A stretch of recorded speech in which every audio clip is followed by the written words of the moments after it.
Hola, me llamo Sara Machi Penella, tengo 12 años, estudio en San Pedro Pascual, mi sector es Botánica La Petxina, mi falla es Palleter Erudito Orellana y las asignaturas que mejor se me dan son inglés y educación física. Cuando escuché mi nombre en la preselección me puse súper contenta y feliz,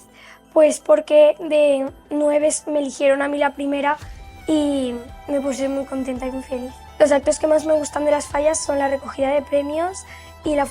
fonteta y la ofrenda. Mis falleras mayores infantiles de Valencia favoritas son Paula García Rivas, porque es la de mi año,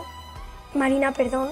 y Paula porque es de mi sector. A mí me gustaría ser la fallera mayor infantil de Valencia porque me parece algo único, que solo puedes hacerlo una vez en tu vida y como es muy difícil salir, si tú sales,